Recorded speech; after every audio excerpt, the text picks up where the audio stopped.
first virtual News Bureau panel. Prior to the pandemic, we had been doing panels every other month. This is our first one with a full alumni panel. So we're extremely excited to have Ms. Anika Thomas and Kimberly Davis with us this morning. And hopefully we will also have Craig Cannon. So thank you, ladies, for joining us. And we will get started momentarily. Just give maybe another minute or two. And if not, we'll just go ahead and get started and go into it.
All right, guys, I just want to introduce myself again, Lazitra Wilson, Assistant Director of Communications and Marketing at Johnson C. Smith University. We are just going to go ahead and get started. I don't want to hold up anybody's time. We try to do this in an hour time and just get everything going. This is our first alumni panel for News Bureau. It is also our first virtual panel. I'm extremely excited about it. News Bureau was created to kind of create a roundtable discussion between panelists who are media professionals, students, faculty, and staff at the university. It was very successful, especially among students. Many of our students were able to shadow different panelists or just connect and network with them. Thank you to Professor Valerie Black for working with me and allowing me to do this virtually and come on here and just try something out while we're in the pandemic for our students. I am so grateful, and I know the students are grateful. And I also want to thank Kimberly Davis and Anika Thomas for being here with us today. So usually I just start by letting each of you just give a brief kind of like bio of yourself, where you're at currently, how you got there, and maybe a little bit of your experience at Johnson C. Smith University. So Kimberly, do you want to start? Good morning. Again, thank you, Mrs. Wilson, for the invite to participate in this inaugural virtual panel.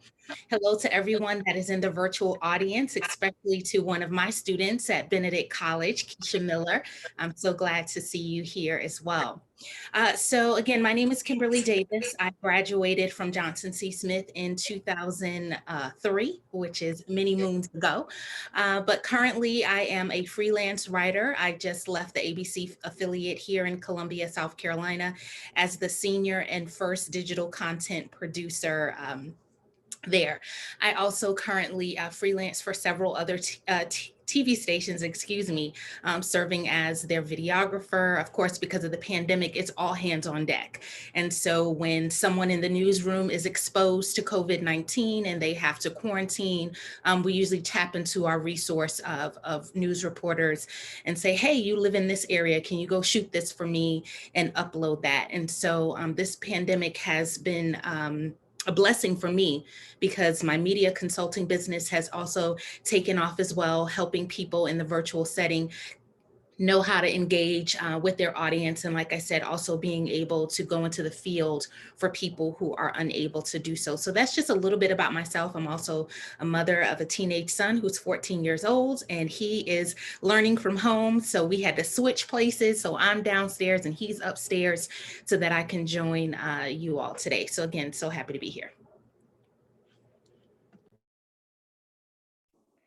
Thank you. And thank you for giving us a little tidbit about you. Anika, do you want to give us a little background about yourself?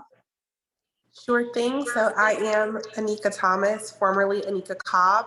When I was at Johnson C. Smith University, I graduated in 2013, and which feels like yesterday, but I'm being reminded every day that it is not.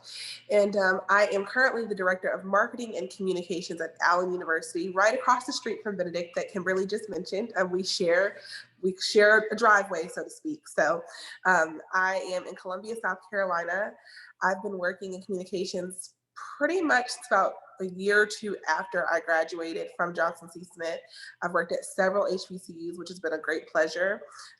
Formerly the Director of Public Relations at Morris College up the street in Sumter, South Carolina. And I live in Blythewood with my husband and my 6-year-old son. Love it. I'm just going to ask everybody, please make sure you are muted during this process so there's no feedback and we can hear our panelists well during this process. The first half, we will focus on me just kind of asking questions and you guys being able to answer.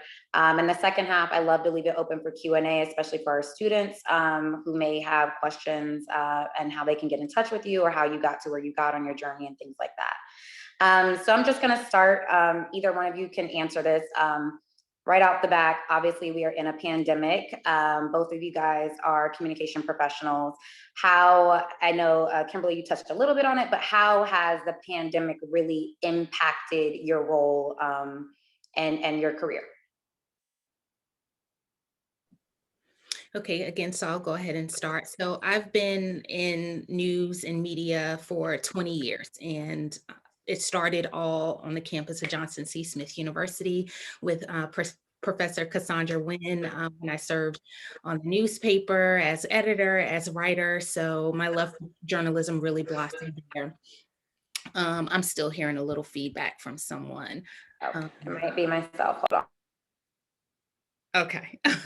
And so again, with the pandemic, everyone had to pivot, right? And so working from home, doing things digitally, but then also, and I would say this to everyone that's in the audience, you have to be a multifaceted journalist. Like, don't just think, oh, I'm just gonna, get in front of the camera and look cute. You have to know how to work the producer. You have to know how to work the floor. You have to know how to be the floor director, because I worked with a lot of coworkers who did not know how to do my job.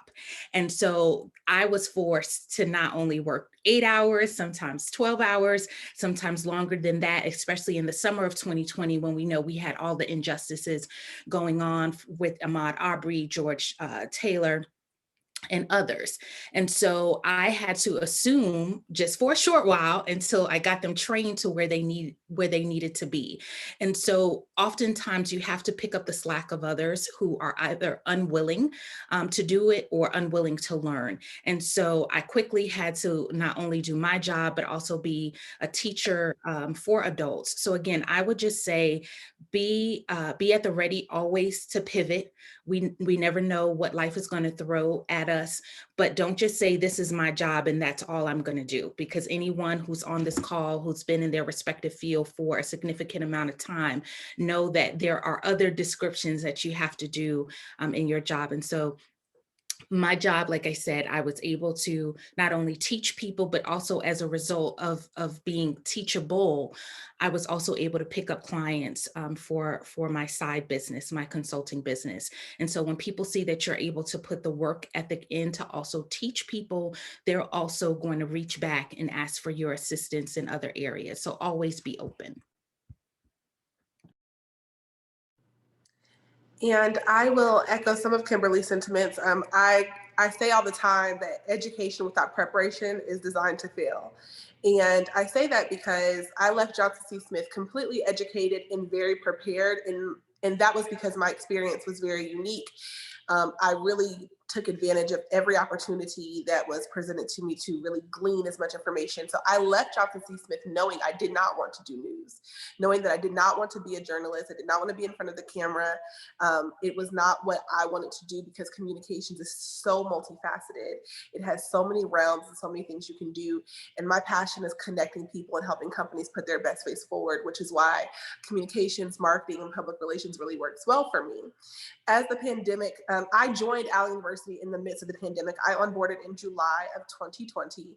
And it was, my job function is very similar to what I've done at previous institutions, however, never in a pandemic. And so it has been a consistent day-to-day change. We have been in person the entire time.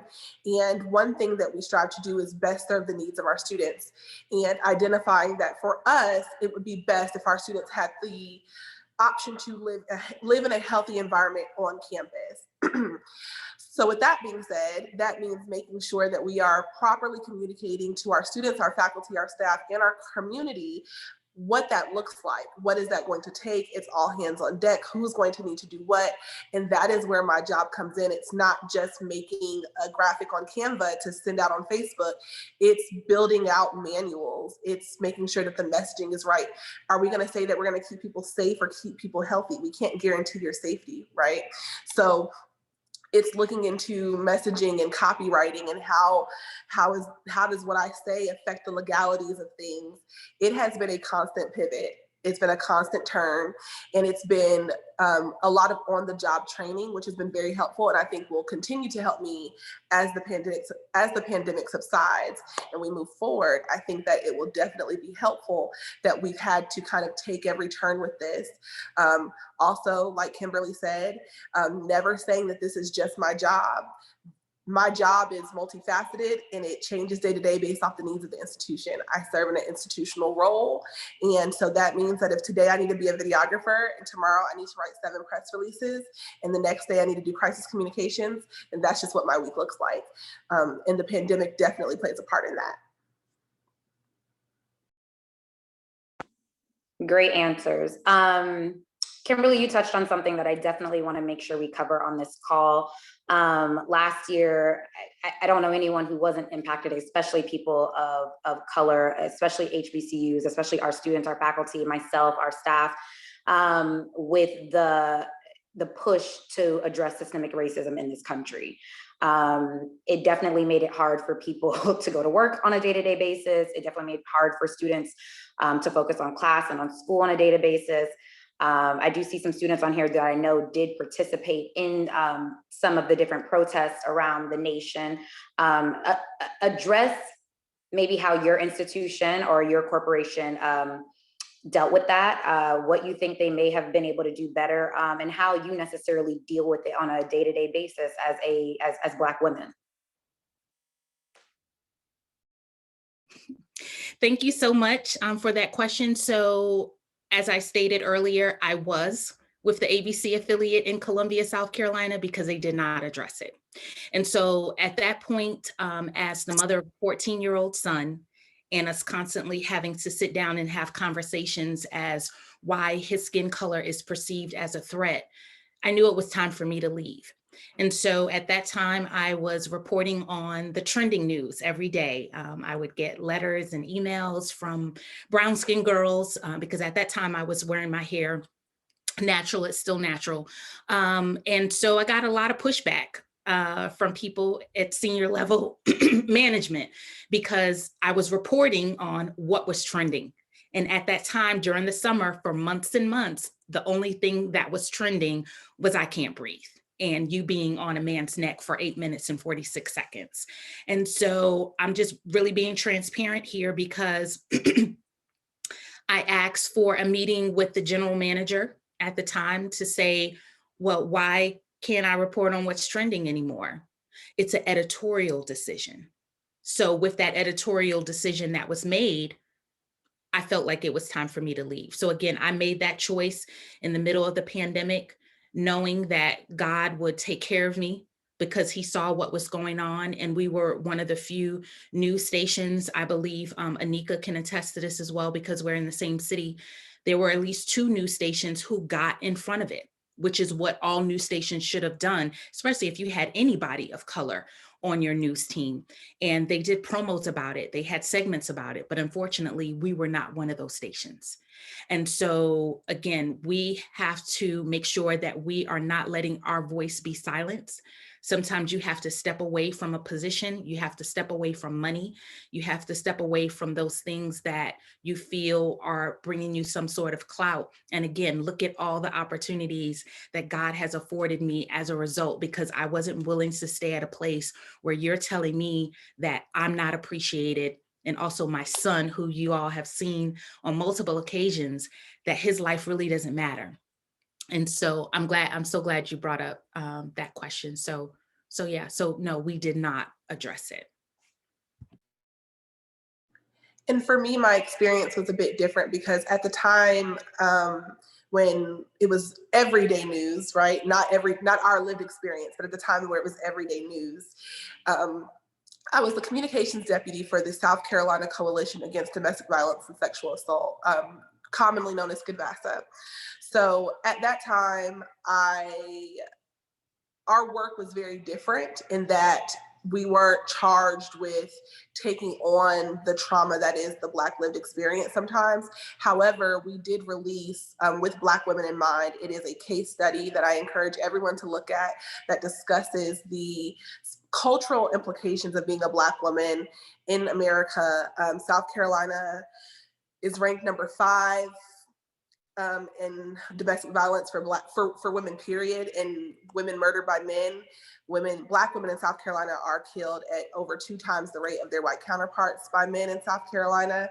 And we released a case study that kind of talked about the implications of being a Black woman and not wanting to contribute to the systemic racism that Black men experience, but finding the ways to navigate between abuse in your home when you don't want to be the one that sends a Black man to jail, when you know that things like what we're seeing on television happen every day. And so how do you protect yourself while protecting your community, while being a member of the fight? It is a lived experience that is very unique to our community, and it is just simply not the same as some of our counterparts. And so we address the messaging in that way by still keeping it on brand, for a lack of a better term, with our content and with what our, that is a grant funded organization. So what our grants would allow us to cover, but definitely not overshadowing and just ignoring what was going on. And I will say that I was very blessed to, at that time, like I said, working for that organization, my executive director was very trauma informed. If you ever have the opportunity to work for someone who is trauma informed, it is a different type of experience, because there were days, even working from home, where she said, don't log in, this is too much. Take a minute, log out, log off. You don't need to look at this all day. You don't need to see this all day. Being the primary person on social media, just the constant reiteration of what is going on. She simply said, log out. You can work on something else. You can research something else. You don't need to look at this all day. You can sleep. You can take a moment because it's heavy. And also working with, at the time, majority white women who were able to identify that it was heavy, I don't take for granted. Now working for another HBCU, it is a privilege. It is a privilege to work in an arena where I know that the people that I work with on a daily basis have similar lived experiences, not a monolith, not all the same, but similar lived experiences, to where if it's a heavy day, it doesn't have to be said to take a day. We know it's a heavy day, and that my students can look at me and see how to push through heavy days and how to take care of yourself on heavy days as well. 2 very different perspectives, but still both you know, very, very real about what it's like in this profession at times. I do want to welcome Craig Cannon. Craig, thank you so much for joining us. Thank you. Craig, if you could just give everyone a brief intro of who you are, where you currently work, maybe a little background of where you worked previously, just a quick little bio of yourself, and then we'll just keep going. Sure. Okay. Well, my name is Craig Cannon. I am the class of 2016 from Johnson C. Smith University. First of all, I want to apologize for my tardiness. I had some things pop up this morning that I had to take care of, but I am here. So like I said, I am class of 2016. I will be working, I got a new job, so I will be working as a public information specialist with Charlotte-Mecklenburg Police Department. But previously, my background is in journalism. I have a master's degree from American University in journalism and public affairs. And from there, I went on to become a news producer, and I got my start in Myrtle Beach, South Carolina. I started at CBS News 13, WBTW, if any of you are familiar with that market. And then I took a job after that in Charlotte at WCNC Charlotte. And, just to give a little update, I decided that, journalism, I love it, and I have a passion for stories. But the news industry can be very daunting and draining at times. And I decided personally that it was time for a switch. And so that's why I'm kind of transitioning now to the other side as a public information specialist, where I'll have oversight of the police department's social media. I'll be responsible for pushing some of their content out. They have podcasts and vidcasts, that a lot of people just don't know about. So I'll be responsible for all of that. Love it. And since you were talking about that and kind of your transition, I also did the same thing. I started in news and transitioned to PR. Anika, I know you mentioned communications is very much a multifaceted industry. Craig, I will let you start off with this next question. Explain how the skill sets that you used in a newsroom as a producer, how you will be able to transition that and use it in your new role. Oh, that's such a good question. There are so many skills that you can take from a newsroom and really apply it anywhere. I think the first thing is being able to think and make decisions quickly. That's something that I learned in a newsroom. Sometimes I got a lot of my experience back in the control room. And if anybody's not familiar with the newsroom, a control room is where you sit down when you go live for a newscast, and you're kind of making sure things run smoothly. So it was there where I had to think on my feet when certain things weren't right and certain things weren't in place. So I think that is an important skill to take with you anywhere. And then also being able to remain calm. I think that is something that is so valuable. Just being able to remain calm no matter what is going on, because there have been so many times where it felt like the newsroom was on fire. And I was just sitting there like, yep, okay, I got it. So I think being able to remain calm, thinking fast on your feet, making decisions quickly with a sound mind. And then also, I would just say, I had an understanding of everyone's role, and I think that was so important in working in a newsroom. So knowing what the reporters were going through or dealing with, knowing what the assignment managers were dealing with, knowing what the photogs were dealing with. I think if you have an understanding of all the key players that allow you to do your job successfully, will help you in the long run, because empathy can go a long way. So those are some of the skills that I would say can translate well. Do you guys have anything to add? I know that Anika, you've done videography as well as obviously, majority of your career has really been PR. Kimberly, you've kind of done both, owned your business. Anything else you guys can add with the skill set, kind of transitioning from one area to another? I would just say, to echo what Kirk said, is that when you are in a role, glean as much as you can in that role. Never get comfortable in your role to where you feel like I've mastered this and it's comfortable and my days are smooth. Always kind of learn more. Learn, if you have extra time, ask questions and watch how people set up lighting and watch how people structure their press releases, and pay attention to the little details, because you never know when you get to the next role.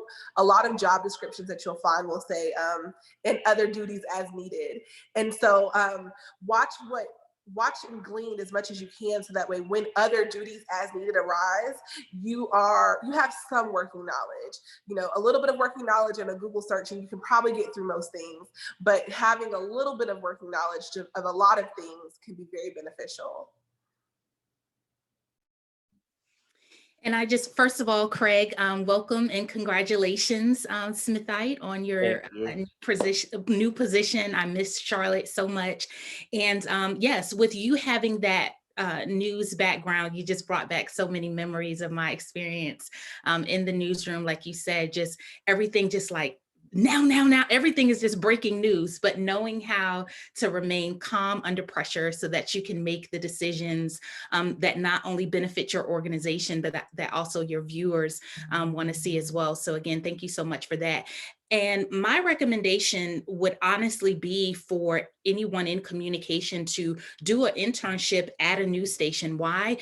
Because it's important that you understand that journalists, we're on deadlines. If we have a noon show, now most noon shows are hour shows. And so we're on deadline. So if I'm reaching out to Anika about something that happened at Allen University, I'm on a deadline to get it out. I need to get it to my photog so that he can go to Allen and shoot that video, then come back to the news station so that we can edit it, so that our news producer can write the story based on the video. And so we all really need to work together to tell the story of the community or whatever entity at that moment. And so I think that it's beneficial for you to do an internship at a PR firm or at a news station, just so you can have an understanding about how each part works separately, but also together. And to Kimberly's point, I was a WBTV intern during the 2012 Democratic National Convention. Some of you may know, some of you may not. Johnson C. Smith was very integral in that time period. We had the Real Urban Network, we had Run DNC, Real Urban Network, Democratic National Convention. We told the stories of the west side of Charlotte as Charlotte began the beautification, gentrification process that you all are now seeing across the city, specifically in the West End.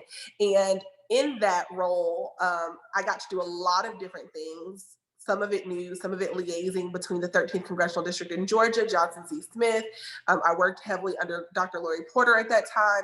But I said all that to say, to echo Kimberly's sentiments, do an internship, because I learned I did not want to do news during that internship. That is, I mentioned it earlier, but that is when I learned that lesson. So it's very, very important, because you only see what is presented on the television screen that these people have worked so hard to bring to you. You don't see all the nitty gritty. You're not typing election numbers in at 3 o'clock in the morning in a cold room. Like you don't get to see those things from your couch. So really getting that experience is very much so worthwhile. I agree with all of that. So obviously this is our first alumni panel. I'm really, really excited about that, because you guys are, great in your careers right now. And, these students on this call right now want to be where you are and will one day be where you are.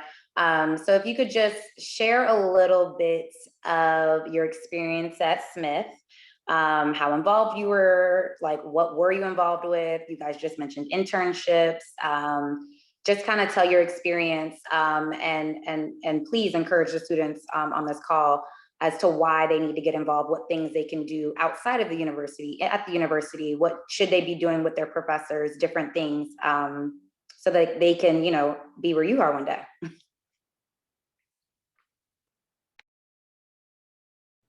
I can start. So I came into Smith as a psychology major. I did that for a semester and I was like, yeah, no. These people actually might be crazy.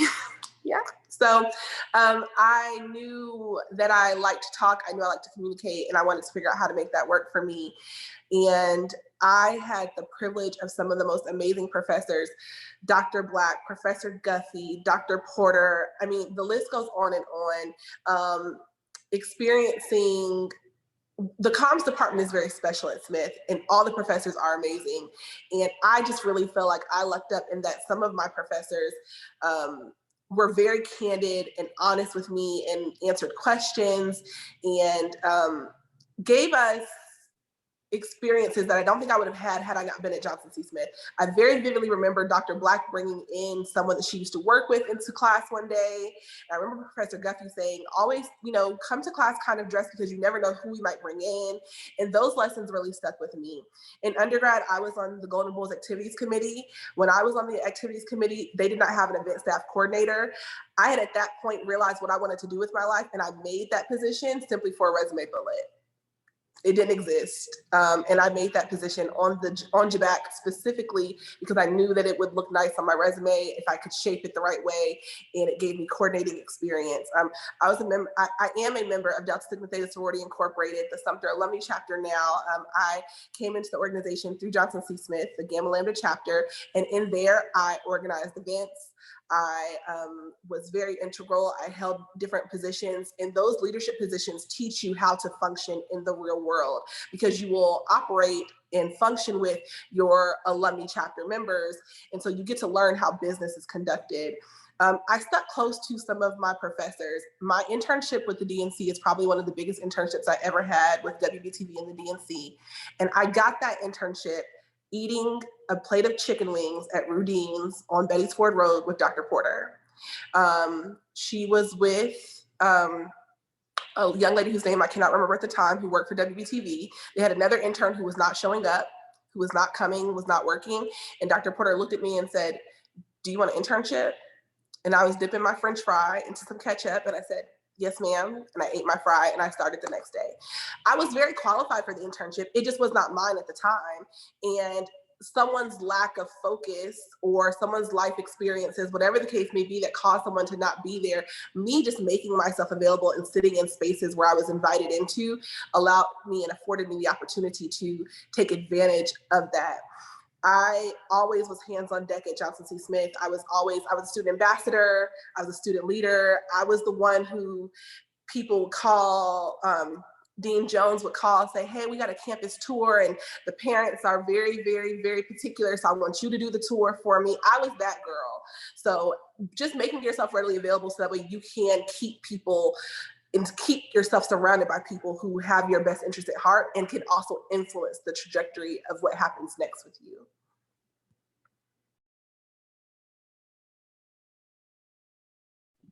Craig is being such a gentleman. He's going to let the ladies go first. Thank you so much for that. So Anika and I, we have, a lot in common. When I came to Johnson C. Smith in 1998, I was supposed to graduate in 2002, got in a very bad car accident on I-85 when I was living off campus. And so I had to graduate a year later. And so trying to get through all of this without getting emotional, it was my family at Johnson C. Smith because my family in New York, we're not really close, but it was my family. It was the professors at Johnson C. Smith who really kept saying, "Kim, you got this, you can do this," being in pain from after the accident and really trying to pull it together. It was a strength that I got at my tribe at Johnson C. Smith that allowed me to be able to graduate with a 3.3. I didn't graduate with my class, but that's just a part of my life story and my life journey. I also served as an ambassador, again, not to age myself, but the name JBAC came during the time that I was a student there.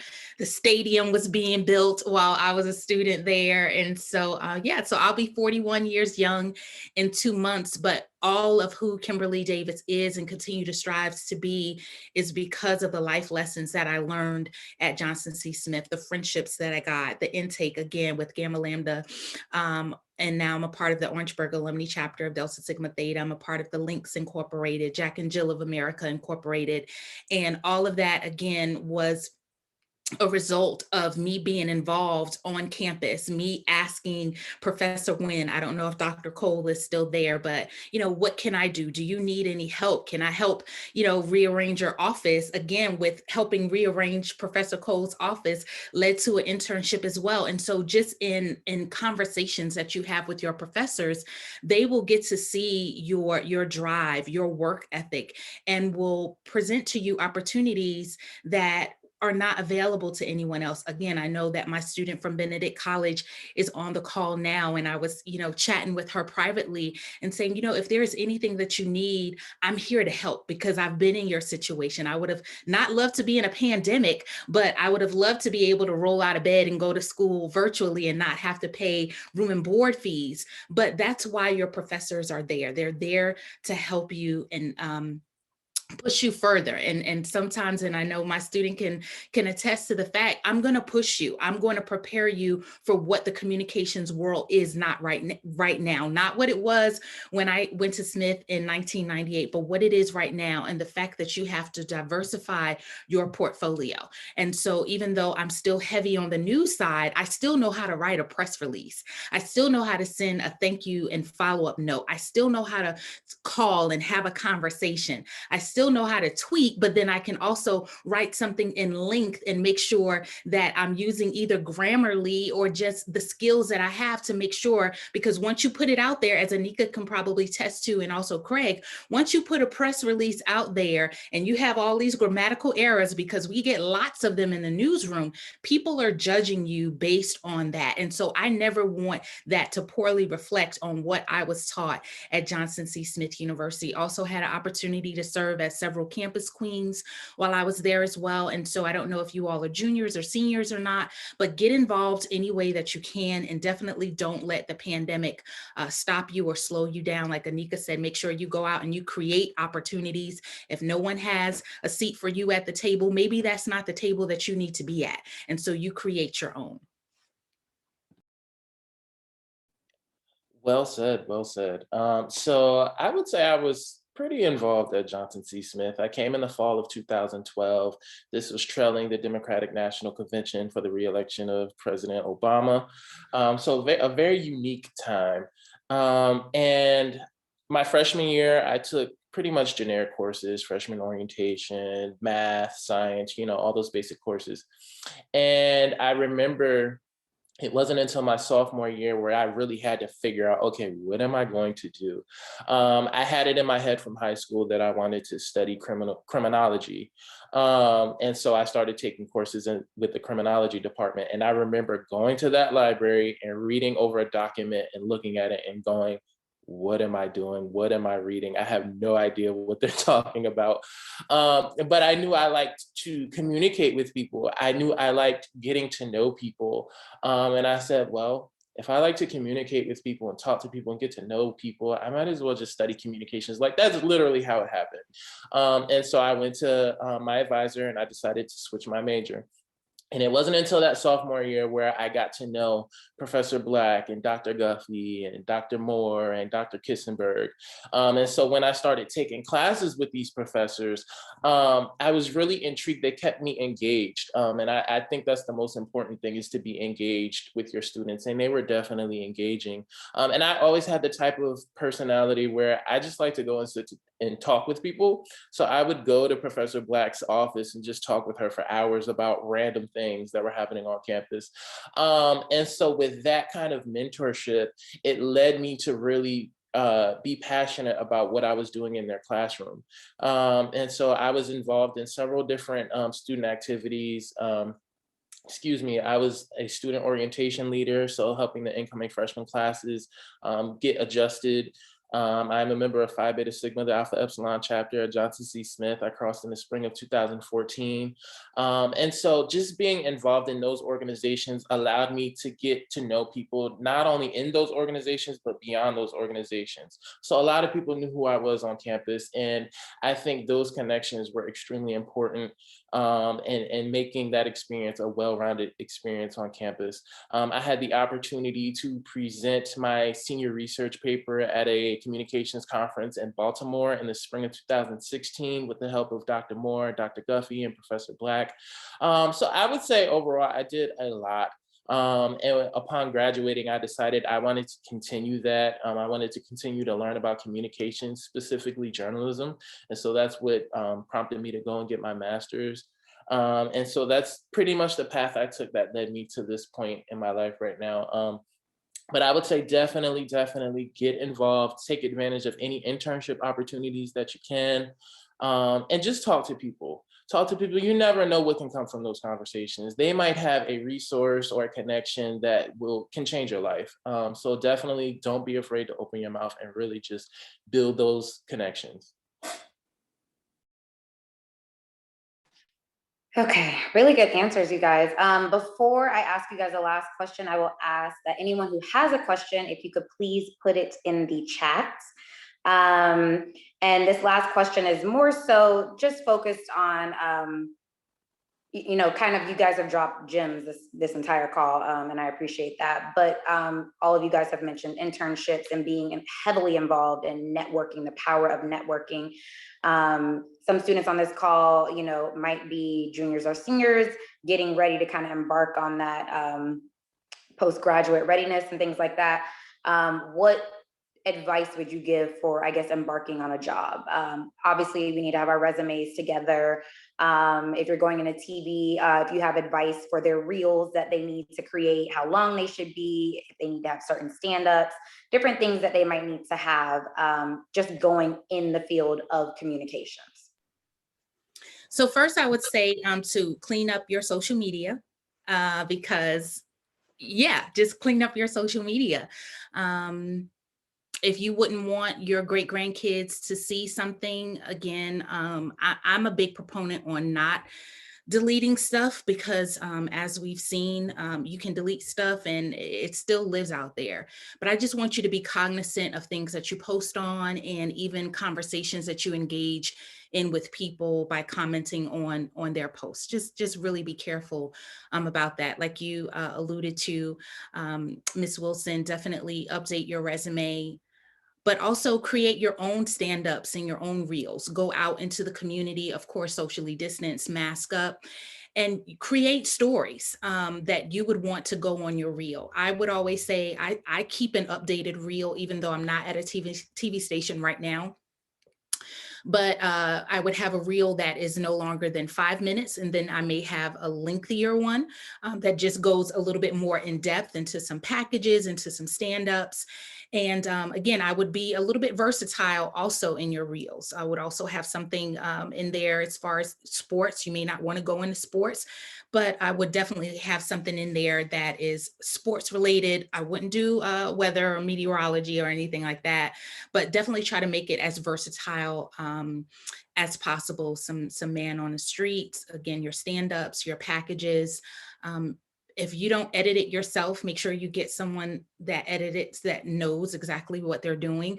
Because I know that Craig can probably tell you, if you get a reel into the newsroom, someone that's looking for employment, I think within maybe the first 30 seconds or so, we kind of know whether you're built for this or not.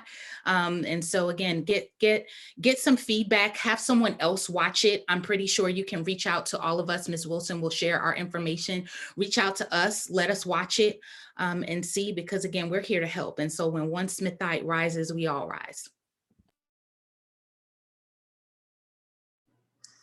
I would encourage you all, as you embark into your professional careers, I'm going to take a different approach and just start with saying, venture outside of the cities that you have in mind, because I want you all to get the most hands-on experience that you can. And sometimes when you go to a bigger market, you will get the job, you will do things, but you might not get the experience that you could get if you go to a smaller market. I made the decision to go to Sumter, South Carolina and become the director of public relations.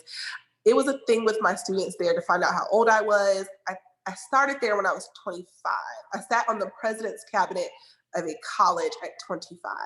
And that's a big deal. And I would not have gotten that experience at a larger school because the competition there would have been other candidates that had my same spunk, my same education. I have 2 degrees. There have been candidates with 3. Going to a smaller market, some people reach a point in their career where they don't have to go to a smaller market.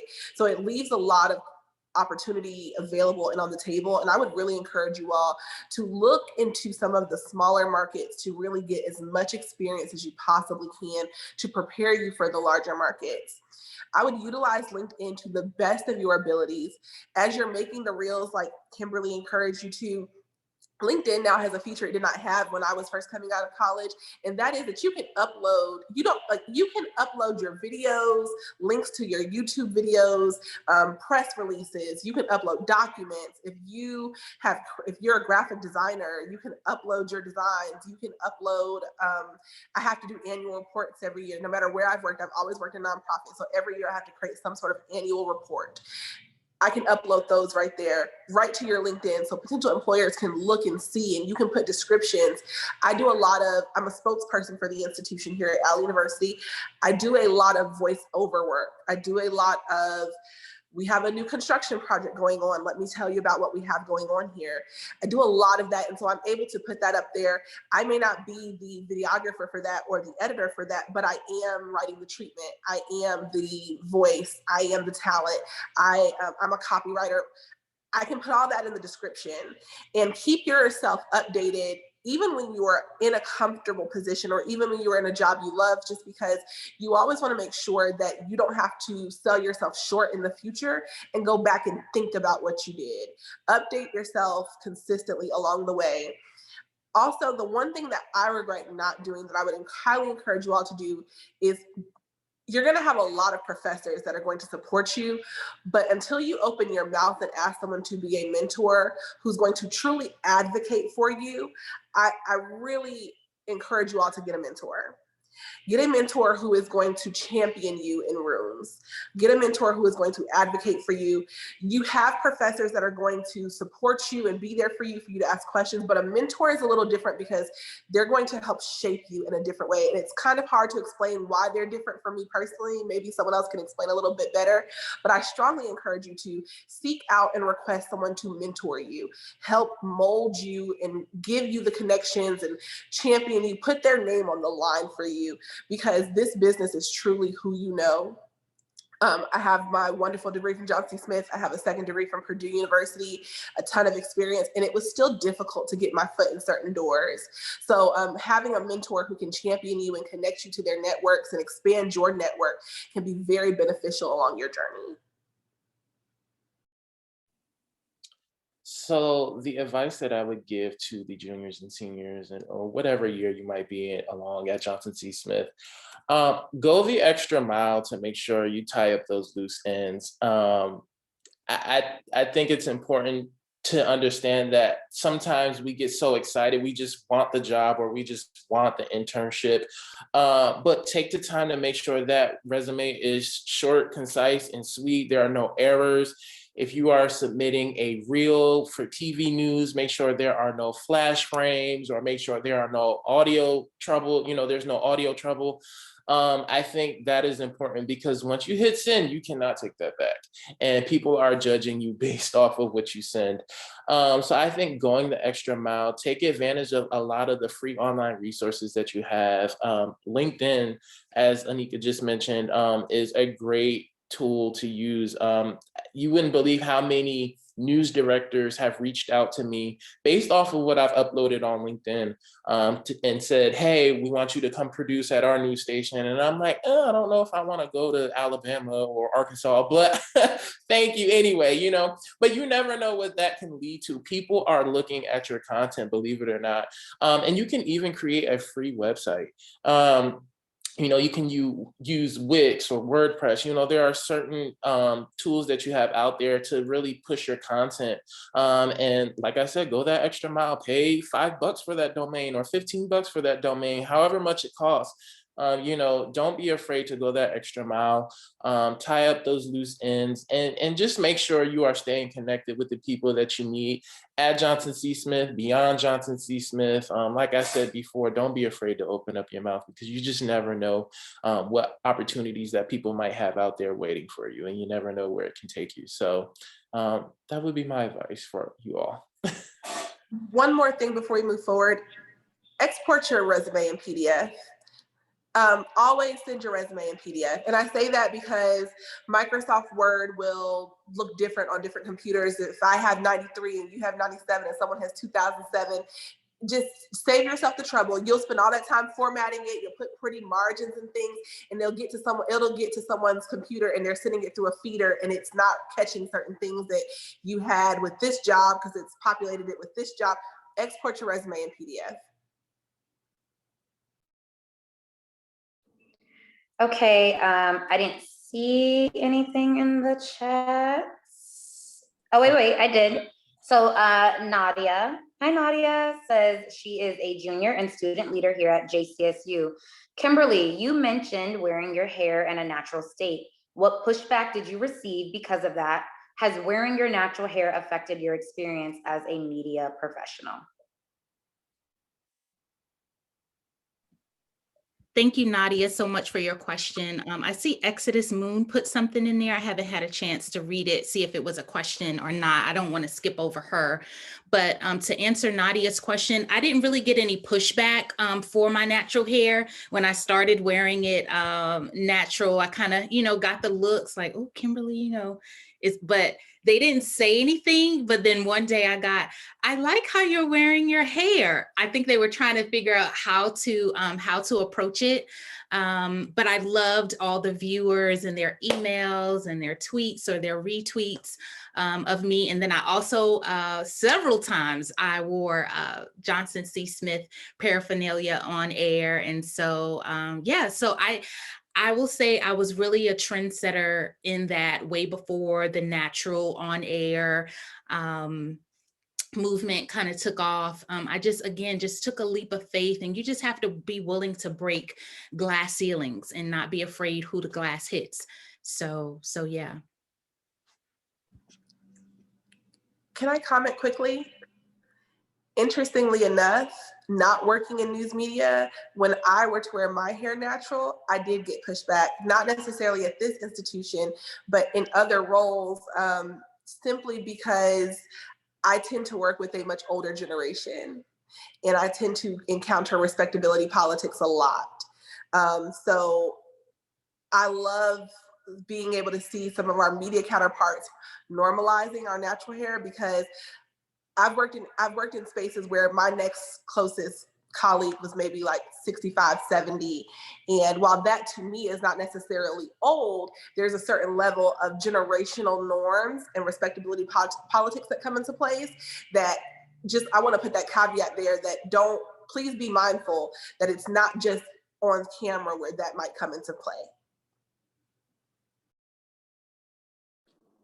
It's a very good point. Exodus Moon says, I'm a graduating senior and a future journalist. My question is about choosing stories. I've been creating some stories just to get in the habit of having content, but I have trouble deciding on what makes a good story. How do you choose a story that has greater impact, or what your viewers and audience might want to see? That's a really good question. So I'll go first on that.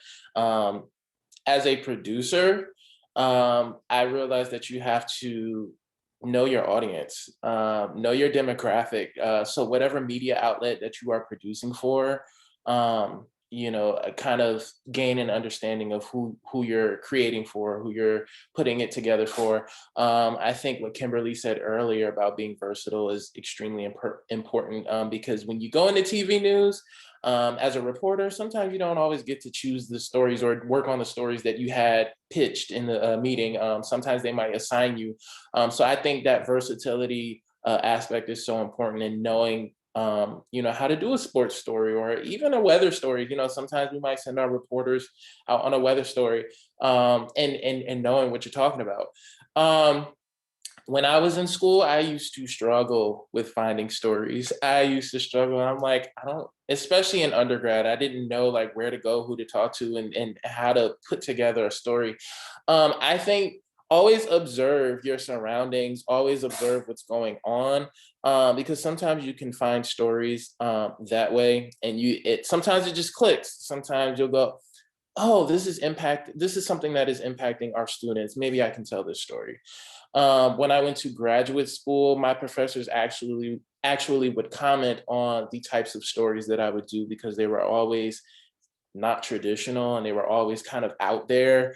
So for one example, I did a story on opera singers who were trying to kind of destigmatize the notion that opera is for stuck-up people and snooty people. So they would go around to different local bars in Washington, D.C. and sing opera at different bars. So it was a different kind of story. It wasn't something that I thought would, necessarily be an A-block story, but it is definitely something that people were interested in once I pitched it. And so I think just, utilize your resources, always look online to see what's out there, what's happening out there, what people are doing, because you can always find content. There's always content out there. You just kind of have to dig for it.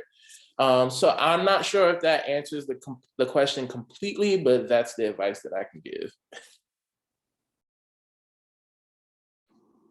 Okay, I think we have one more in the chat. I know it's 12, so some people have class. I am heavily involved on campus, and my resume is consistently being built as someone who wishes to be in front of the camera, also understanding there is more to a media professional than this, of course. How should I go about seeking internship opportunities? Well, most TV stations, they will post on their website about various internship opportunities. And just like all of us said, even if you don't see that, try to seek out or reach out and see what things you can do. But I would definitely have a resume and also a reel available so that people can see what you're capable of. And I would encourage you to keep business cards on you, even as a student. You can get them printed at Vistaprint for a pretty low cost. You just put your name, phone number, email address. And I would encourage you, when you are out and about, when you all return to campus and you're on campus, if you see WBTV on campus, introduce yourself once you see them when they're packing up their lighting and their cameras and they're walking, introduce yourself. You just never know where that might take you. You cannot be in this business and be afraid to champion yourself. You just can't. You have to sell yourself at every turn. And so I would go the extra mile to, if you see something coming through your emails and the email blast that says, this is happening, if you think that's something that the news might come to, make sure you're there so that way you can be in the vicinity and find the opportunities to champion yourself outside of just the application process, like Kimberly said. And also to add to that, I would say I've sat on plenty of panels after I graduated, and I would give out my contact information, and surprisingly, no one would reach out. So take advantage of this moment right here. I've worked in news. I worked at different news stations. I know a lot of people at a lot of other news stations who have moved on and up in markets. And so don't be afraid to reach out to the people that are right in front of you, because I have no problem asking around, hey, is there an internship opportunity at this station? Will there be one soon? What can we do? So definitely, when we send out our contact information, please stay in touch. Keep reaching out, because you never know what pops up. And sometimes we're always looking like, hey, there's an opportunity, but I don't know anybody that's looking. So definitely just always take advantage of things like this. And I just want to add one more thing, Ms. Wilson, if I can.